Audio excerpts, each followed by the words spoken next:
Lalela mntaka Jesu, lalela safika kule nkolo mfowethu, sisafika nje kahle. Safike satshela ukuthi uma usuze wangena kule nkolo awubusajola mntaka Jesu. Akujolwa bafowethu kule nkolo, siyabona ezinye inkolo kodwa le asisale sesibambani nje lapho bafowethu. Ekutheni kule nkolo lena kahle kahle akujolwa. Abamusa ukuthi abantu abangakholwa bafowethu abajolelayo bakhale ngomjolo obanyisayo. Nawe njengomntaka kaNkulunkulu mfowethu ubalwa lapho kanjani mfowethu, kanjani? Asale sesibambani nje lapho bafowethu ngoba lezi inkinga zomjolo ebamba abantu abaningi bafowethu ngoba isikhona isizathu esenzelwa ukuthi kuthiwe akungajolwa. Umuntu akaze afinyelele emshadweni engajolanga. Usukuzamile-ke wajola wayibona imiphumela yokuthi kwakuthiwa singayenzi lento ngobani.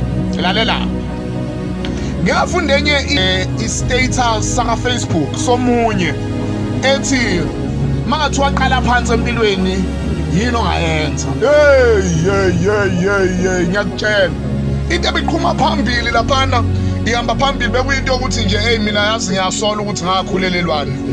Uthi omunye mina yazi ngiyasola ukuthi ngangijolelani.